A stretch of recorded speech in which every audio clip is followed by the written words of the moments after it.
Afrique, l'endocolonat, le grand danger des institutions. Nous nous interrogeons encore ce matin. Afrique, l'endocolonat, le grand danger des institutions. Nous nous interrogeons.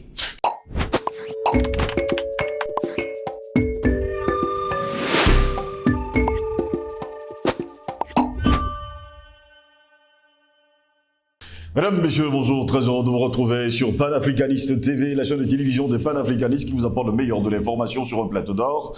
Bienvenue à toutes et à tous à cette autre édition de Parole panafricaniste. Sur le continent noir, il y a un certain type d'hommes et femmes qui rêvent et vivent l'Europe. Pour ces personnes, les pays colonisateurs sont un paradis et l'Afrique ne peut pas vivre sans eux. Ces personnes sont sur le continent noir en transit et tous leurs rapports vont aux pays colonisateurs. En fait, le colon blanc est parti, mais il est toujours présent, non pas blanc de peau, mais noir. Noir de peau, une peau mélaninée à gogo, qui fait croire que ce sont des frères, mais non, ce sont des ennemis. Les plus grands ennemis de l'Afrique sous l'apparence de l'Afrique. Ils jubilent quand le maître est là. Ils dansent et font des révérences. Ils ne travaillent pas pour l'avancement du continent noir, mais pour le maître. Ils sont des traîtres, des hypocrites, des égoïstes qui ne veulent pas voir les choses changer.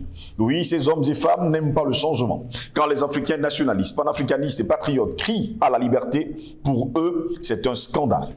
Ils appellent le maître secours pour venir régler le problème. À chaque crise sur le continent noir, oui, ils vont chercher le maître qui a la solution. Ils aiment l'ONU, le FMI, la Banque mondiale, les clubs de Paris et de Londres, et j'en passe. C'est le maître le plus sage. À leurs yeux, le colon est sage. Il a la science infuse. Il se ridiculise au point d'oublier qu'eux-mêmes sont des hommes, sont des humains. Mais sont-ils réellement des hommes? Non, des esclaves sous la coupole du maître. Oui, les endocolons sont dangereux. Ils sont plus dangereux que leurs maîtres et sont pires d'ailleurs. À quand la prise de conscience? Oui, l'Afrique a besoin de tous ses enfants, mais certains ont pris la décision de la trahir. Mesdames, Messieurs, voilà pourquoi nous nous interrogeons. Afrique, l'endocolonat, le grand danger des institutions, c'est notre grande interrogation de jour. Pour répondre à nos questions, nous sommes avec le président Badakani ce matin. Président Badakani, bonjour, bienvenue à vous. Bonjour, mon cher Jocelyne Goss. Le plaisir est toujours immense quand je suis en tandem avec vous pour payer notre dette à l'égard de l'Afrique, à l'égard de l'espèce humaine. Donc je suis très heureux d'être là avec vous pour cette séquence de Panafricaniste TV. Je salue les techniciens qui s'affairent de manière non visible et qui nous permettent de travailler sereinement. Et je salue toute la communauté de nos téléspectateurs, ou bien web spectateurs, qui sont fidèles, et cette fidélité nous honore. Donc merci de m'avoir invité. Très heureux de nous avoir présent, Badakani. Un autre sujet encore ce matin, Afrique, l'endocolonat, le grand danger des institutions. Nous nous interrogeons. Je vais aller du but en blanc en vous posant cette question. Est-ce le grand danger justement pour le continent et surtout pour les institutions africaines? Oui, l'endocolonat est un danger extrêmement grave. Et il représente ce grand danger, peut-être ce pire des dangers, parce que il est le pont, il est le cheval de Troie, il est l'argent. Il est l'argent historique de la continuité coloniale. Même de la réalisation du rêve colonial d'abord. Ensuite, de la continuité coloniale. Ensuite, de la recolonisation. L'endocolonat, on ne comprend pas ce concept, et Jocelyn, on peut le dire, nous avons été les premiers à jeter ce concept dans le champ de l'analyse des contradictions africaines. Et ce concept-là est le résumé de notre pensée. Quant à ce qui concerne la responsabilité des Africains, entre guillemets, dans ce qui nous arrive. Parce qu'il y a des gens qui disent, oh oui, on ne parle pas beaucoup, on accuse l'extérieur, on ne parle que de l'extérieur. C'est parce qu'ils n'ont pas compris le concept d'endocolon. Ce que ça signifie pour nous, l'endocolonat. L'endocolonat et le colon, ce que ça signifie pour nous, ils n'ont pas compris. S'ils avaient bien compris le concept d'endocolonat, ils ne nous feraient pas ce genre de procès. Donc je salue le fait que vous ayez mis ça, n'est-ce pas, sur la table aujourd'hui. Donc on ne comprend pas l'endocolonat si on ne parle pas d'un principe établi qui est vrai. Si on ne parle pas de l'acceptation des véritables réalités des sociétés africaines précoloniales et même pré-esclavagistes. Qu'est-ce que je veux par là dire? Vous savez qu'il y a un discours qui idéalise le passé africain. Qui idéalise le passé africain comme étant un monde sans contradiction, un monde divin, paradisiaque. C'est de l'enfantillage, il faut arrêter ça, c'est pas vrai. L'Afrique précoloniale, l'Afrique pré-esclavagiste, l'Afrique antique, l'Afrique des temps les plus immémoriaux n'a jamais été ce long fleuve tranquille. Les antiquités africaines, que ce soit égyptiennes, que ce soit nubiennes, que ce soit d'Afrique de l'Ouest, d'Afrique centrale, mon cher Jocelyn Gosse, sont le laboratoire de contradictions sociopolitiques extraordinaires qui vont déboucher sur des guerres, sur des luttes de classe, contrairement à ce qu'on croit. La science aujourd'hui démontre que, contrairement à ce que l'on croit, le communautarisme africain ne veut pas dire qu'il n'y avait pas de classes qui s'affrontaient. Il y a des théories aujourd'hui sociologiques et scientifiques qui démontrent très bien que derrière cette façade communautariste, il y avait des luttes de classe. Pas au sens européen, Karl Marx l'a démontré. Cheikh Anta l'a démontré en prouvant scientifiquement, n'est-ce pas, l'inadéquation des théories marxistes quant à une saisie profonde des réalités africaines. Mais cela ne veut pas dire qu'il n'y a pas de classe sociale. Pas au sens européen, évidemment. Il n'y avait pas ces classes-là. Donc, il y avait des contradictions. Et il y avait des gens qui n'étaient pas contents avec l'ordre existant. Il y avait des gens qui contestaient l'ordre existant. Qu'ils soient minoritaires, certes, mais les révolutions et les guerres qu'il y a eu démontrent que, de temps en temps, ces groupes-là pouvaient s'organiser au niveau de déclencher une révolution, déclencher une guerre de palais, déclencher des guerres. Alors, dans un tel contexte, quand on parle de ce principe-là, on est bien placé pour expliquer la genèse de l'endocolonat en Afrique. Parce que vous voyez, quand l'ennemi vient, il commence à venir, il approche, il observe vos sociétés. Qu'est-ce qu'il fait? Il va identifier les mécontents. Il va identifier ce qu'on peut appeler, entre guillemets, les faiblesses de la société. Il va les identifier. Et c'est à partir de là qu'il va jouer. Ça veut dire que quand on étudie, il y a certaines théories scientifiques, certaines études qui démontrent que, par exemple, l'avènement des religions chrétiennes conventionnelles et islamiques, par exemple, ont réussi à s'imposer chez nous, pas seulement par la force des armes, mais parce que ça permettait à certains cadets sociaux de prendre leur vengeance sociale sur les aînés sociaux. Ça permettait que les catégories cadettes, les catégories subalternes, prennent leur revanche sociale sur les catégories supérieures, d'une autre. Des gens, des groupes sociaux voyaient à travers l'avènement de ces religions des marges de manœuvre pour changer l'ordre social, pour changer leurs conditions de vie. Donc c'est l'une des raisons qui a favorisé la pénétration par exemple, de ces religions, entre guillemets, conventionnelles. Vous voyez, conventionnelles et que certains présentent comme étant historiquement étrangers à l'Afrique. Voilà. Donc, il faut partir de là. Et ça va se consolider extraordinairement. Quand l'Égypte antique tombe, n'est-ce pas, c'est ça, cette désorganisation, n'est-ce pas, du centre lumineux des sociétés africaines va ouvrir la porte, n'est-ce pas, à un affaiblissement extraordinaire des sociétés africaines dont le repère fondamental n'existe plus, n'est-ce pas, une fragmentation qui va permettre, n'est-ce pas, permettre la récupération de certains groupes sociaux très très facilement par les structures de l'esclavagisme, voilà, par exemple, et les structures de la colonisation. Donc, l'endocolonat, c'est pour ça que l'endocolonat est une création de l'ennemi. Pourquoi?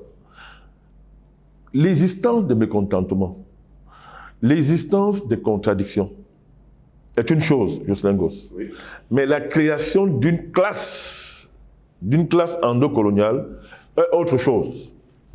Parce qu'il est question de rassembler les mécontentements, d'analyser les causes de ce mécontentement, d'analyser les contradictions et de les travestir. De les travestir par la création des conditions de l'apparition d'une classe d'endocolons qui va être l'agent historique de l'ennemi, n'est-ce pas, pour assurer la domination quasi éternelle des sociétés africaines. Donc, une classe, c'est-à-dire que pendant l'esclavage, on va créer cette classe d'endocolons. C'est-à-dire, on va attirer, on va miroiter les gains à certaines familles africaines pour qu'elles collaborent avec les esclavagistes, pour qu'elles soient des maillons importants dans le commerce le plus honteux de l'histoire de l'humanité. Alors les choses sont claires. Ce ne sont pas ces familles qui ont systématisé l'esclavage. Le débat est clos à ce niveau. Mais dès que l'économie pré-esclavagiste a été désorganisée, n'est-ce pas? Alors, il est évident que les conditions ont été créées pour que certains Africains collaborent avec le système dominant esclavagiste. Donc là, c'est à partir de ce moment-là qu'on va commencer la fabrication de la classe endocoloniale. Parce que les familles il y a un recensement de familles, il y a une étude de famille, il y a une sociologie des structures traditionnelles africaines, il y a ce qu'on appelle à l'époque l'ethnologie. À la faveur de la science ethnologique, on va bien étudier nos sociétés africaines, on va étudier les lignages, les concessions, les ethnies, les concessions, bref, l'organisation pré-esclavagiste, on va bien l'étudier. Et à partir de cette étude, on va organiser la pénétration des sociétés africaines à travers les missions religieuses, à travers des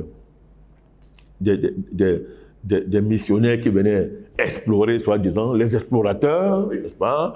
Et une fois que les explorateurs, vous verrez toujours qu'il y a une cohérence entre les missions, les explorations et l'avènement, n'est-ce pas, des sociétés coloniales. Donc, quand ces conditions sont créées, on commence à... La partie militaire s'engage. Les forts sont créés, les forts militaires.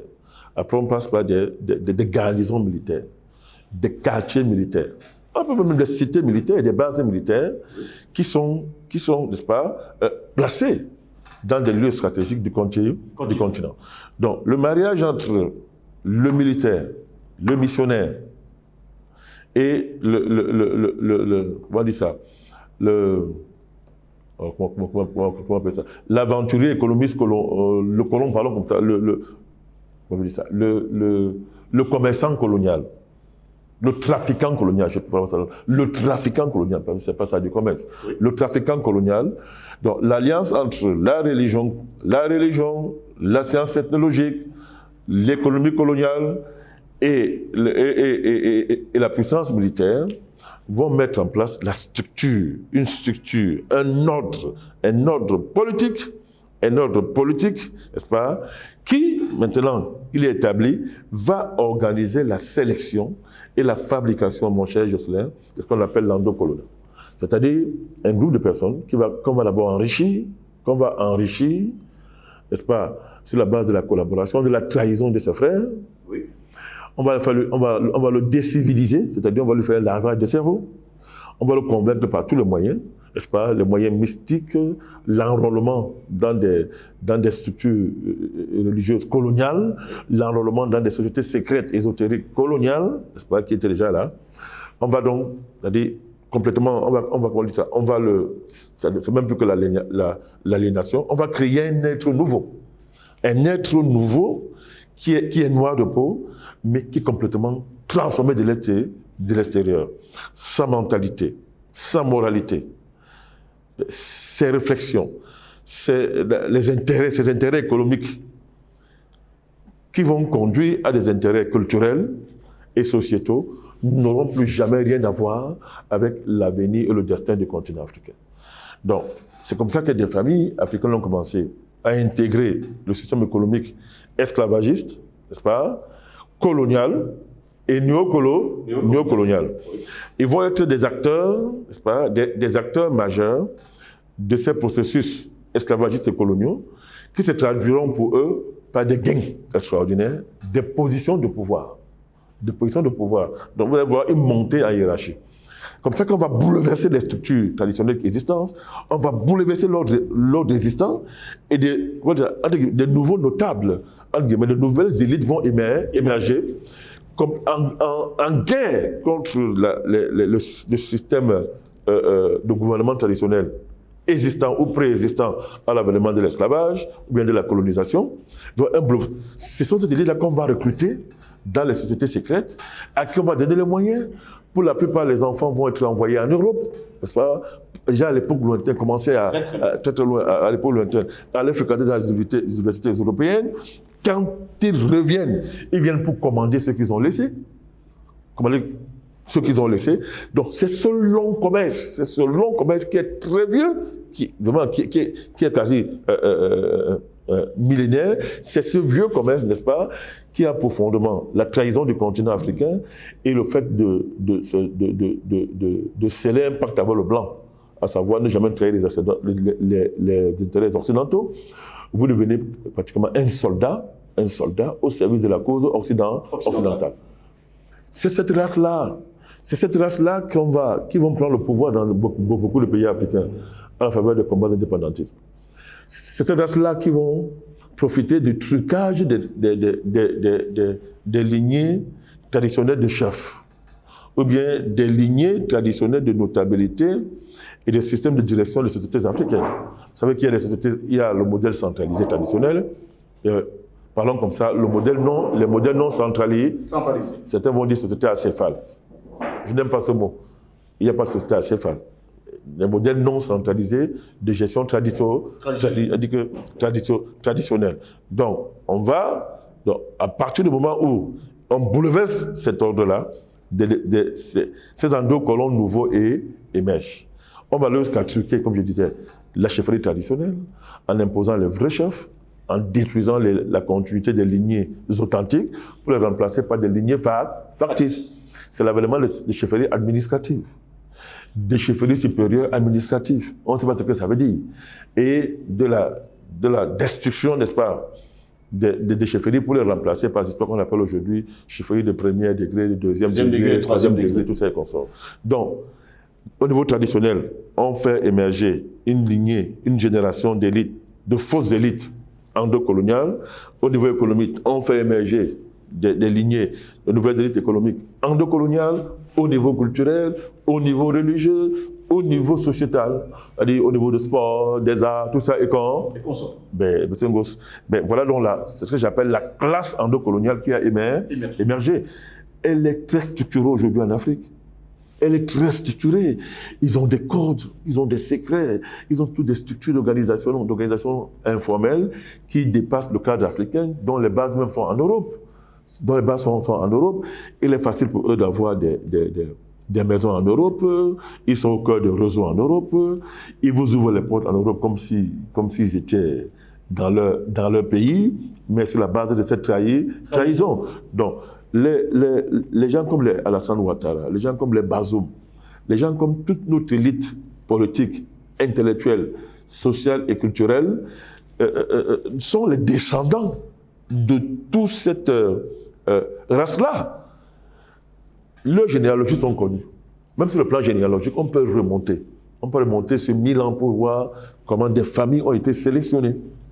N'est-ce pas? On a même truqué les généalogies. Après les avoir étudié les généalogies familiales, on les a truquées. Et on allait même très loin. Le système spirituel africain, parlons comme ça. C'est-à-dire, quand je dis système spirituel, je veux dire, pour ceux qui, les initiés comprennent ce que je veux dire, les portes d'entrée spirituelles, les portes de sortie, tout ce système d'organisation spirituelle, invisible, mais secrète, initiatique du continent, qui permettait de gérer la puissance, de gérer un ensemble de connaissances, parlons comme ça, secrètes, mais qui permettait de protéger les frontières, de protéger les intérêts des groupes organisés, n'est-ce pas, de gérer le pouvoir et la puissance dans nos sociétés, vont être les familles qui étaient les dépositaires de ces connaissances-là, vont être truquées. Les Blancs l'Occident va désormais contrôler ces lieux sacrés, parlons comme ça, ces portes sacrées, va y installer des structures, des aéroports, des bâtiments à dessein. C'est-à-dire des bâtiments à dessein, mais qui en réalité sont la preuve que désormais vos portes spirituelles, vos voies d'entrée spirituelle, vos lieux de pouvoir, vos espaces sacrés sont sous leur contrôle. Et donc, on va donc dégager les familles originelles, dépositaires de ces connaissances-là, pour les remplacer par des fausses familles, mais qu'on va initier dans les loges, Rose-Croix, franc-maçonnerie, etc., n'est-ce pas, et viendront donc et garantir, n'est-ce pas, cette nouvelle forme d'organisation sociale. Donc l'endocoloniat, ça remonte très loin. Très loin. C'est comme vous aujourd'hui sur le plan politique, sur le plan économique, n'est-ce pas, sur le plan géopolitique. Je suis en train de vous décrire ces antécédents historiques qui remontent de loin. Donc, ça permet donc, c'est comme ça qu'on a fabriqué ce que j'appelle la classe endocoloniale. C'est une classe. Une classe, c'est un groupement d'individus qui sont situés sur un groupe d'individus situés à un certain niveau d'un système économique, mais aussi d'un système géopolitique. La classe, d'après Marx, a d'origine économique. Non, mais c'est pas seulement ça. Les classes peuvent être d'origine sociale, d'origine géopolitique, même d'origine géospirituelle. Même si après, il y a des enracinements économiques, mais la classe, l'origine de la classe, ce n'est pas seulement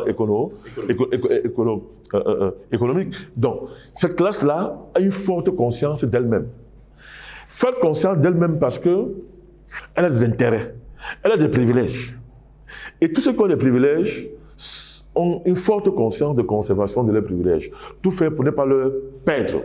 En plus de ça, cette conscience d'être privilégié est dramatisée par la conscience de ce que ces privilèges ont été acquis sur la base de la trahison du continent, de la trahison des peuples, sur la base de la liquidation des lignées traditionnelles authentiques et légitimes, sur la base du vol, de l'expropriation, par exemple, des terres.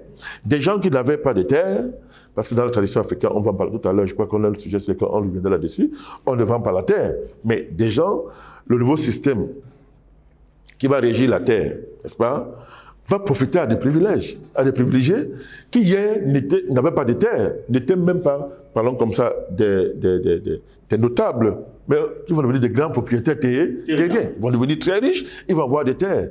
Ils peuvent être tranquilles parce qu'ils savent que le jour où les lignées traditionnelles originelles sont rétablies, c'est fini pour eux. Donc vous voyez que c'est une alliance diaboliquement scellée, c'est une alliance maléfique, très consciente d'eux-mêmes. C'est pour ça qu'ils sont brutaux quand les intérêts sont menacés. C'est pour ça que leur rapport à la vérité, c'est un rapport de meurtre et de guerre. C'est pour ça que pour tenir la société, leur rang dans nos sociétés, elles sont prêtes à tout. Ils sont prêts à tout.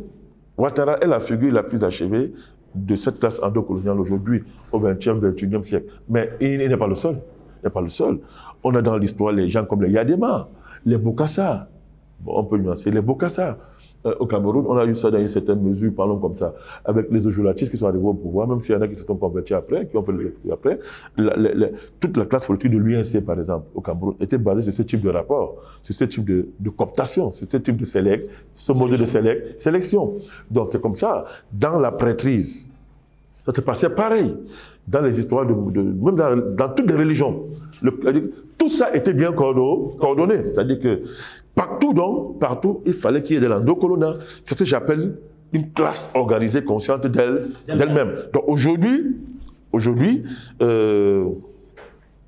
ça s'est modernisé. Ça s'est même postmodernisé. Ça prend les formes de la démocratie, où des élites, soi-disant élues par le peuple, sont la pire expression de l'endocoloniat. Une fois arrivé au pouvoir, on voit quels sont les intérêts qu'ils servent. Vous prenez les gens comme les Macky Sall, les Rochemar Christian Kaboré, en Centrafrique, ils sont pleins, cette classe politique, les Doleguélé, les autres consorts. Au Cameroun, vous êtes très nombreux. Les nouveaux ojulatistes, vous les voyez devant vous. Vous les voyez devant vous. Ils sont initiés, cooptés dans les sociétés secrètes, ésotériques, franc-maçonnerie, Rose-Croix. Ils s'en vantent d'ailleurs parce que pour eux, c'est la garantie de l'ascension sociale et politique, y compris les plus jeunes. Vous les voyez partout. Des gens très jeunes sont cooptés dans ces réseaux-là. Très, très jeunes. Vous voulez avoir un emploi ici, on vous soumet à des comment on dit ça, à des itinéraires de cooptation, avec tout ce que cela comporte. Vous voulez travailler dans une grande entreprise multinationale, et vous passez par ces itinéraires de cooptation. Ils sont très solidaires. Solidaires pas entre eux forcément, mais à l'égard de ceux qui ne sont pas cooptés. Et c'est violent. Moi, j'ai des amis de classe qui aujourd'hui me saluent à peine. Et quand j'ai enquêté, c'est parce que ils estiment que je suis dangereux pour eux parce que je n'appartiens pas à leur ordre. Pourtant, on était très liés quand on était à l'école à Liberman, par exemple. On était très liés. Vous voyez que vous avez marché ensemble pendant l'école, vous étiez très liés, mais un matin comme ça change. Vous venez à son boulot, vous ne recevez pas, il ne veut pas vous voir. Non.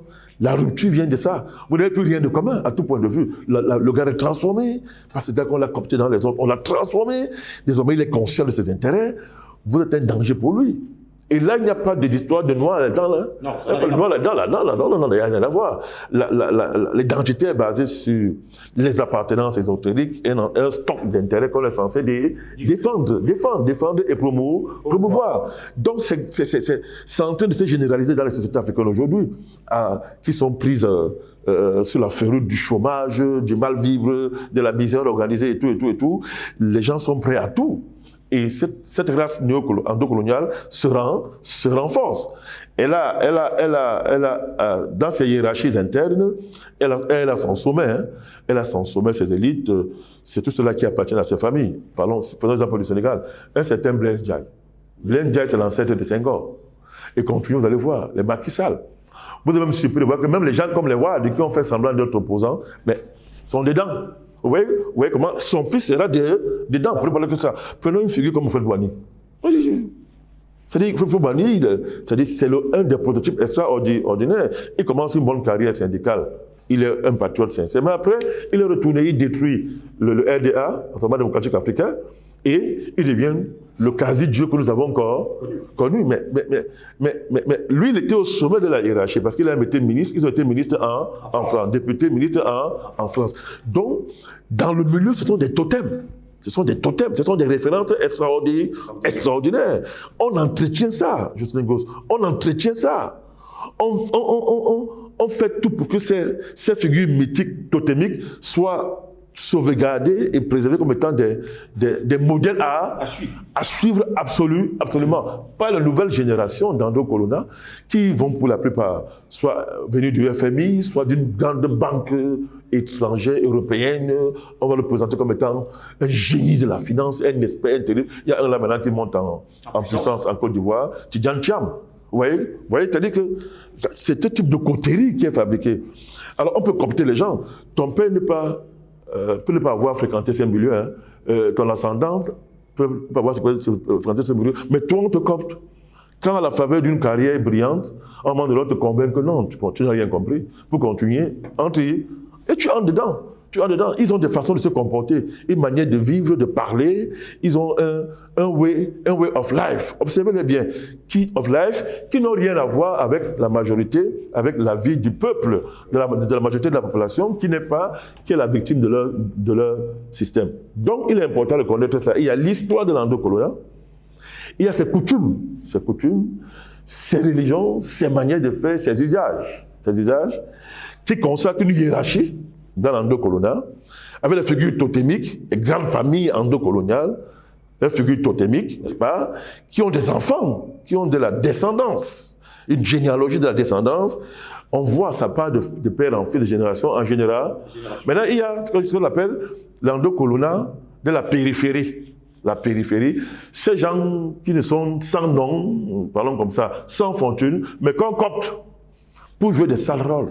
Les artistes sont dans ça. Les footballeurs sont dans ça. Vous pouvez partir de nulle part, vous êtes un footballeur, mais on vous copte dans l'endocolonat pour remplir une mission précise, manipuler la foule. Transmettre les codes ésotériques de l'endocolonat au sein de la population pour consolider un système d'esclavage. Arafat a souffert de ça en Côte d'Ivoire, je ne vais pas dire plus. On connaît sa relation avec Bakayoko, père à son âme, mais il faut dire la vérité. Au Cameroun, c'est plein. C'est déjà des parrainages. Vous voyez un enfant. Par exemple, il y a des villas habitées par les jeunes, vous les voyez là, ils ne font rien, mais ils ont de l'argent, ils ont des voitures et tout. Quel est leur travail? C'est de servir de cobayes mystico-sexuels, par exemple, à des élites supérieures du pays. Vous voyez ça? Mais historiquement, ils ne sont pas de ce milieu. Mais on les a cooptés à la périphérie, mais à partir de... On déploie le pouvoir de l'endocolonat sur la société parce qu'eux aussi vont aller recruter. Et ils vont servir de modèle. On va généraliser la débauche, qui est un moyen d'affaiblir le peuple et de le soumettre. Vous voyez ça? Allez à l'école, vous allez voir. Allez dans les universités. Je parlais à vous l'autre jour. Les universités aujourd'hui, il y a le système de parrainage extrêmement violent. Très, très violent. Dans nos universités. La semaine dernière, on dénonçait le culte du diplôme. Mais on a oublié cette partie. Il fait que, à l'université, pour avoir un doctorat, par exemple, un diplôme, vous devez être parrainé. Et le parrainage a des codes terribles. Ça passe par aller faire le boy chez le parrain, le professeur parrain, ou bien devenir son cobaye mystico-sexuel, tout ça. Alors, vous voyez, un gars au Kachavou, il est pauvre, il n'est pas de ce milieu, mais quand il entre à l'université, par exemple, il a son doctorat, vous ne le reconnaissez plus. Il a été coopté. Bien qu'il ne soit pas de cette lignée historiquement pas, mais il est déjà coopté. Vous n'avez plus rien de commun. C'est-à-dire, vous n'allez plus le reconnaître. C'est comme ça, l'endocolonat. C'est profond, Jocelyn Goss. C'est devenu, comment dire ça? C'est devenu une composante, c'est-à-dire c'est devenu partie prenante de notre société. C'est sûr que la lutte contre l'endocolonat, ce n'est pas une affaire d'émotion. C'est une affaire de science, c'est une affaire de puissance, de spiritualité, c'est une affaire de conscience historique profonde pour venir à bout de l'endocolonat, parce que c'est devenu une partie de nous-mêmes. Est-ce que vous le dites? L'endocolonat est en nous, est pratiquement en chacun de nous. Le génie des Occidentaux, ça a été de faire ça. C'est ce que j'appelle créer ce type de nègre. Le génie occidental a été de créer un type de nègre. Et il peaufine tous les jours les techniques pour perpétuer cette création. Si bien qu'aujourd'hui, il est produit en série. Hein. Il est produit en série, ça se produit en série, il ne faut même pas des efforts. Regardez Bembe, il n'est pas le seul, et les autres. Vous demandez que c'est quoi? Non. L'industrie de production de ces nègres endocoloniales, c'est-à-dire pratiquement par essence, il ne faut pas jouer avec ça, est une machine puissante aujourd'hui. C'est vrai que de plus en plus, le blanc devient invisible. Il fait tout pour qu'on ne le voit pas. Bon, sauf s'il est maladroit comme les Français. Mais il fait tout qu'on ne le voit pas aujourd'hui. Ce sont des Africains. Et là, on est au stade suprême de l'endocolonat maintenant. Les Africains s'opposent consciemment aux Africains. C'est là où c'est ça suprême aujourd'hui. Ce n'est pas à la France de venir attaquer les panafricanistes, par exemple. Non. Il y a des Africains qui sont là, qui se lèvent, écrivent des textes, défendent la France. Et veulent réussir à imposer un renversement des contradictions pour dire que non, le problème majeur, c'est l'Africain contre l'Africain. Mais quel Africain? On parle de quel Africain? Jusqu'à quel niveau on parle de quel Africain? Un Africain qui a une fabrication de la machine à produire l'endocolonat, est-ce qu'il est un Africain comme vous? Non. Mais quelle peau les autres? On dit que c'est vous, parce que vous avez la même peau, même couleur de peau. On arrive aujourd'hui à vouloir imposer que non, ce n'est pas la France, l'Occident n'a rien à voir, c'est nous-mêmes. Et on va convoquer les arguments qui, pour un naïf, sont forts que regarder comment le nègre, une fois au pouvoir, maltraite son frère. Les processus, la colonisation est finie, mais l'endocolonat fait même pire que le colonial blanc. Vous voyez ça? Alors, si vous n'avez pas de la hauteur, vous tombez dans le piège. Parce qu'on ne vous dit pas que l'endocolonat dont on parle, c'est qui? C'est les gens, des faux interlocuteurs fabriqués, entretenus, soutenus par le système colonial occidental. Soutenus par le système impérial, on ne vous le dit pas. On fait comme si ils étaient une bonne partie de l'Afrique s'est levée comme ça un matin et a commencé à haïr le frère. Et au-delà de la haine du frère, a mis en place un système pour détruire son frère. On refuse de... Je ne veux pas dédouaner les Africains qui se comportent de façon contre-historique, hein, mais je dis, on ne peut pas traverser la vérité. On ne peut pas nier la fabrication historique de la classe de l'endocolonial, la classe endocoloniale. On ne peut pas nier ça, c'est un fait. Je viens vous le démontrer, c'est un fait. On ne peut pas nier ça. À partir du moment où on ne peut pas nier ça, il ne faut pas traverser la vérité. Il faut donner des responsabilités à qui mérite de les recevoir et de les assumer. Donc, les choses sont claires. Donc, c'est ça. Voilà pourquoi vous avez raison de dire que non, c'est un très grand danger. Ce n'est pas les mots. Vous voyez comment Alassane Ouattara est dangereux pour l'Afrique. Si on fait toute la philosophie, les gens ne vont pas comprendre. Pour le cas concret, regardez M. Ouattara. Vous voyez l'arrogance de M. Ouattara? Vous voyez la conviction qu'il est supérieur à tout le monde? Regardez ce qui s'est passé avec le Mali. Regardez comment ça s'est terminé. Et voyez ce qu'il est en train de vouloir faire. Toujours, ça dit que c'est pour ça qu'on les éduque. Ne jamais montrer qu'on a tort. Ne jamais montrer qu'on est inférieur à un Africain qui n'est pas dans le club. Ne jamais montrer. Toujours garder les attributs de la supériorité. Le crime devient un bienfait. Le vol devient un bienfait. L'abjection devient la valeur à promouvoir. M. Ouattara est arrivé au pouvoir dans les conditions que l'on connaît. C'est-à-dire, jamais on a vu ça en Afrique depuis bientôt des siècles et des siècles. Les Blancs, les Occidentaux se réunissent, détruisent un pays, tuent des milliers de gens, imposent Ouattara au pouvoir et nous disent de le célébrer. Que c'est un modèle politique. On doit faire comme ça. Que Gbagbo, c'est un criminel. Gbagbo, il faut le haïr. C'est pas c'est-à-dire, sa tête là. C'est-à-dire que vraiment, il faut haïr Gbagbo. Et c'est comme ça qu'on a retourné beaucoup d'Ivoiriens contre Gbagbo. Pour la simple fois quel est son crime? Il n'a pas gagné. Il a perdu. Alors, on l'aurait parce qu'il a perdu face aux Blancs. On l'aurait. Ouattara est fort. Il s'est fait des alliances internationales. Il est trop intelligent. On le soutient. Mais sur le terrain, qu'est-ce qui se passe? On arrache les terres des Ivoiriens, on donne ça à des non-Ivoiriens pour les besoins de la cause. Pendant que les Occidentaux pillent, arrachent les bonnes terres, prennent tout Abidjan, prennent la Côte d'Ivoire, pillent ses richesses, on crée une contradiction grave pour que demain, il y ait le génocide pour empêcher qu'on renverse le système là. Alors on donne des terres qui appartiennent aux Ivoiriens à d'autres Africains, n'est-ce pas, des pays limitrophes, qui eux pensent que non, c'est bien, parce que le frère là, ils ne connaissent pas ce qui se prépare. Quand demain, ils verront qu'il faut le mettre, qu'ils ne veulent pas le pouvoir, ils vont créer le génocide. Comme ils ont fait au Rwanda, un tintin africain va dire que non, voilà, les Africains se sont tués, ce sont des animaux, ils ne s'aiment pas marcher et consort. Mais tu n'as pas fait une analyse scientifique théorique de ce qui s'est réellement passé. C'est ça qu'il s'agit. Regardez Bazoum. Regardez le président ghanéen. Regardez la CEDEAO. Voilà l'endo-colonial en marche. L'Union africaine. L'Union africaine, voilà, avec le fameux Mahamat. Regardez. Voilà l'endo-colonial en marche. C'est ça l'endo-colonial en marche. Allez dans les religions. Des gens sont là, ils répètent des choses, ils ne veulent faire aucun travail sérieux. Ils répètent des choses qui n'ont même pas de sens parce qu'ils sont dans des intérêts, à donner de l'argent. On peut voyager en Europe, on s'installe aux États-Unis, en France, partout, on gagne de l'argent, on a un statut, on est dans les réseaux transnationaux de la religion, on gagne de l'argent. Pour d'autres, on va à la Mecque facilement, on est dans des réseaux, tous ces multiples réseaux qui donnent de l'argent, mais on ne le met pas en cause. Il n'y a pas un travail de réflexion pour le mettre en cause, n'est-ce pas, les concepts religieux qui sont là. Vous comprenez?